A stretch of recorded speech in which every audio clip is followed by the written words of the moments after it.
Jaloko marwa en Liz Otieno machiegni nyakwarom Gajwang' nyinga Lydia Hoke. Ogai mar doho Martha Koome oseokang' manyo okaw gi tend obila mapacho ka mar mayo jang'ad bura Justice Lawrence Mugambi, obila machiwo ne arita kod mano ma bende riembo nyamburko mare bang' chiwo ng'eto matwech ne jatend obila ma Kojolo Robert Masengeli.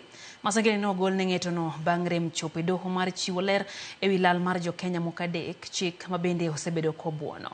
Koome oseokang' makamano kodwaro mondo mi duok jorit go kaluwore ni arita en ratiro ma chik ma pacho ka omiyo jong'ad bura. En twak ma bende kata sigana bende wakelo ni bang' dakika machuok kende nyakwarom Gajwang'. Kendo kawadhi mbele en migawo mar thieth yango ni osendiko oganda ma ohewo milion 1.2 e chenro manyien mar thieth mar Social Health Authority kata SHA motelo ne sidh ayanga chak dwe manyien. Jatend migawo mar thieth Deborah Mulongo Baraza gi jagoro mare Harry Kimtai olero ni okang' mandiko ji biro mana bedo kod kata biro medo ndhadhu mar chiwo thieth ne jopiny e sama owinjore. Migawo mar thieth bende lero ni okang' no biro geng'o mibadhi ma osenuro sekta mar thieth.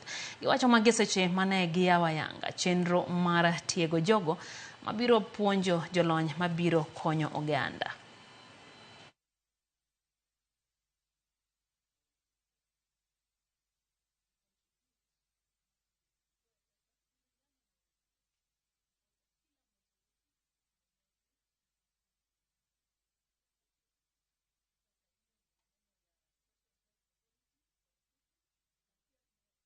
Tumia teknolojia hiyo digital platform ndio tuweze kuhakikisha madawa yamefika sawa, tunajua wagonjwa wako wapi. Come 1st of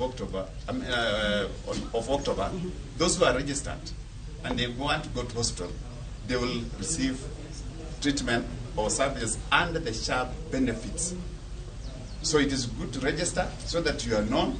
When you go there, you can easily be identified because you will say, I have paid for my registration, I have paid for my premiums, and therefore I should be entitled to treatment under the SHA benefits, which we have said is higher than what was being offered by NHIF.